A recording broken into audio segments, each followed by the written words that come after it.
Hello and welcome to Live Local. I'm your host, Lara Potter with the Kingsport Convention and Visitors Bureau. Dreams do come true, and the Kingsport Carousel is proof. Powell's Roundhouse, home of the Kingsport Carousel, located right here in downtown Kingsport. It is connected to our Farmers Market, which is here on Clinchfield Street, across from the Kingsport Chamber of Commerce. Well, what a pleasure it is to be here with Valerie Yo. Not only is Valerie a carver for the carousel, but she has really become the spokesperson for the Kingsport Carousel and the heart and soul behind it all. So Valerie, thank you for joining us today and for all of the stories that you've told me before. I'm going to need to hear some of them again. Let's start with just how this all came to be, to now have the Kingsport Carousel. Well, it started out on, I thought it was sort of a fluke. It's somewhere, I wish I'd written it down, but then at that point it wasn't something exciting. My husband walked in the kitchen and said, Kingsport needs a carousel. And I said, that's the dumbest thing I've ever heard in my life.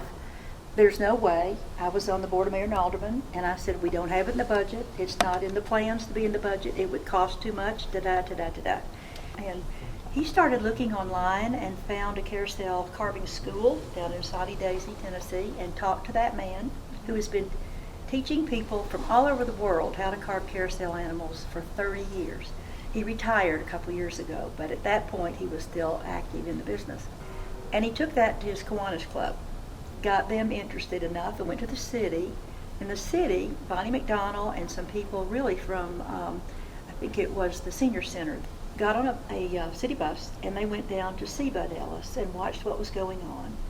And it was, they thought maybe the carvers at the senior center would be interested. But Gail came back and went to the Kiwanis Club, and there were 4 members that were interested enough that Gail died in 2000. That was 2008. Gail died in 2010, so he didn't see the fruition of what he said. He grew up in Binghamton, New York, where they had 6 carousels. And that's why he loved carousels. Mm-hmm. And every time we went up there, we had to go see one. But anyway, there were 4 people that went down to the carving studio and came back and started carving in their basements or shops. I didn't get into the carving until Gail had been dead about 10 months, and I got through doing all the things that widows do. And I called Reggie and said, I want to carve a carousel animal. And I don't know if Reggie thought I was blowing smoke or what, because I'm sure a lot of people said that. And he said, well, we're not set up yet to have a studio here. You might want to go down to Saudi Daisy. So I did. Picked up, drove down there, went to the carving school for a week. It just taught you how to start. And you did the work yourself. And then I came back, and by the time I came back, they had just opened the Linview Carving Center. And so I spent the next 5 years there carving, which was wonderful. And I was there about probably 20 hours a week, as opposed to Reggie's being there 40 hours a week. But I carved the unicorn first, and it took about 800 hours. It took a year. Then I carved the dancing cat. It's a cat in a tutu and toe shoes. And then I carved some little animals up in the rafters or the sweeps. Mm-hmm. And since I had told Gail that we would have a carousel in Kingsport when pigs flew, the last one I carved was the flying pig. Her name is Pickle, and she's on top of the ticket booth. So it was fun. And ours is a carousel that has not only horses, it has lions and tigers and lynx and a pug dog and a golden retriever and a giraffe and a dragon. And it was so fun to do. I can't tell you how nice it was. We had like 200 volunteers that wanted to paint. So there was the carousel carvers, the carousel painters. And yes, we were looking for a frame, and they were all expensive. Everything we looked at was, well, Reggie and the guys looked at were, $40,000, $60,000. Dennis Phillips called me when I was down in Pigeon Forge, and said, I just got a call from a guy. It was just what we were looking for, and it was a 1956 Herschel carousel. So Reggie and Ted Hiley jumped in a truck in the winter and drove to Connecticut, and it was just exactly what we wanted, and they brought it back home. And Reggie can tell you the tale of how wonderful it was, how we got it here. And the city stored it, and then we had people that showed up that would help us repair the whole thing. And it had a nice price tag on it too, didn't it? Zero. That's zero. The best price. I mean, it was, the man out in California had said, There are too many on the market. No one's buying them. But if you want to get rid of it, call Kingsport, Tennessee. And the effort doesn't stop there because this entire carousel is full of Kingsport history. Well, there's 106 pieces of original art. We picked an artist, or the Cultural Arts Department picked a wonderful artist, Ellen Ames, up in Virginia. She did the research at the library archives and came up with 24 historic scenes of Kingsport from the beginning to 1956, because it's the 56 carousel. So it starts with the Indians, Cherokee Indians, and goes all the way through to Bays Mountain Park, because Bays Mountain Park opened in 1956. And so then, After even that, a step further, here we get those are the rounding boards Yes. that go around. People repainted the rounding boards. Underneath the rounding boards are the light boards, and those were just plain. And someone came up with the idea, let's put the local butterflies on those. So all 12 of those have local butterflies on them. And that led to putting wildflowers on button boards. So we've got local wildflowers. And there were clown faces in the middle, and kids don't like clown faces anymore. So Rat Cross gave us the name of 24 local colorful birds. And another artist took that on, and they sent out the list of the birds. People had their own designs, sent them back in for approval, and they were painted. So it's phenomenal. You can't see it all at one time. it has been less than a year since Mhm. we started, since the carousel opened. Opened on July the 10th. So let's talk about how successful it's been. I would say so. We've had over 65,000 riders and probably another 20 or 30,000 people that just came to look at it. I mean, we have so many people that, grandparents love it. This is the best reason for grandchildren to come stay with grandparents and come to the carousel. And it's just been a wonderful thing. For those who've not yet been here or maybe visiting our area, talk to them about the process of when they get here and how it happens. All they have to do is walk in our door. We are located off of Clinchfield and right off of Center Street.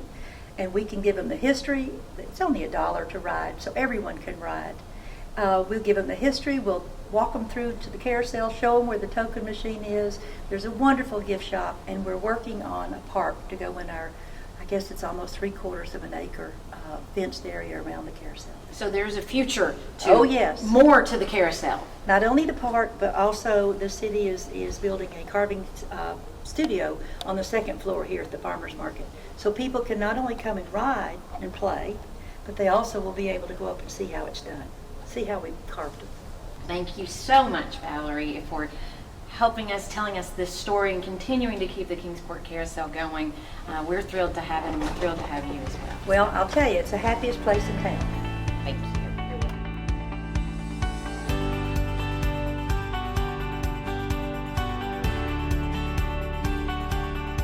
Joining me now is Bonnie McDonald, who is the Executive Director for the Kingsport Office of Cultural Arts and Engage Kingsport. Bonnie, thank you so much for being with us. Well, thank you for coming out. We were excited to hear from Valerie. She talked a little bit about Engage Kingsport, but I want to begin by having you explain what is Engage Kingsport. Sure. Engage Kingsport is a private nonprofit organization that was founded about 5 years ago in 2011 to be a friend of the arts in Kingsport.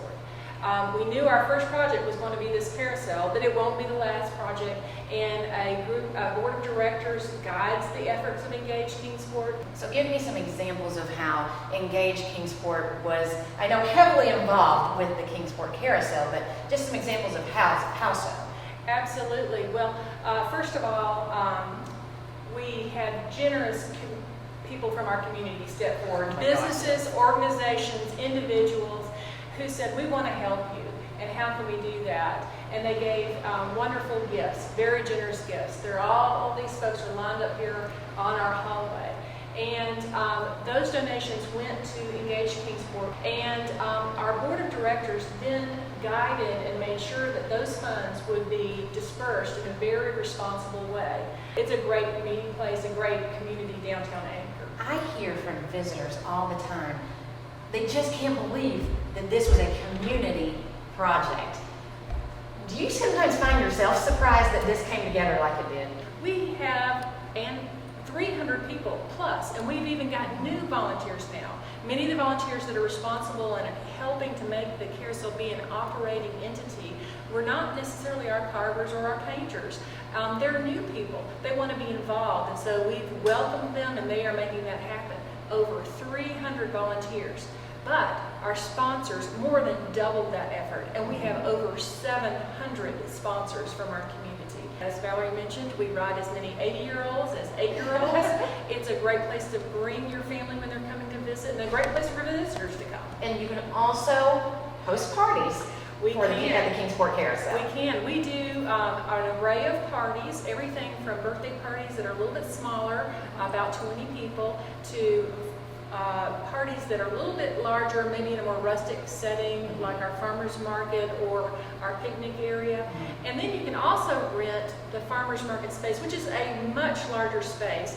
And people just really enjoy this space in our community. Definitely. So as you're leaving the Kingsport Carousel or as you're coming in to ride, there is a gift shop out front that I want to talk about. So just explain that to people and what's available there. Sure. The gift shop is run by Engage Kingsport, that private nonprofit organization. It is staffed by volunteers, and the proceeds from the gift shop will allow the carousel to have ongoing maintenance and keep sustaining effort happening for our carousel. What a neat project that I have loved to watch come together. So, Bonnie, thank you very much, and continued success with Engage Kingsport. We do appreciate all that you do for Kingsport, and we're so excited about this carousel opportunity. Thank you so much for coming. Thank you. For more information about the Kingsport Carousel, check out visitkingsport.com. Thank you for joining us for another episode of Live Local. Keep checking back on onekingsport.com for our newest segments. Remember, we are social. Follow Live Local Kingsport on Facebook and Instagram. Share pictures of you living local and hashtag LiveLocalKPT. We would also love to hear from you with show ideas. Until next time, I'm Lara Potter, Live Local. Well, they think Pal's Roundhouse is a restaurant. They think it's a restaurant, and they'll come in and ride and then say, well, now where do I get the food? Hello and welcome to Live Local. Wait. Ready? Okay, ready.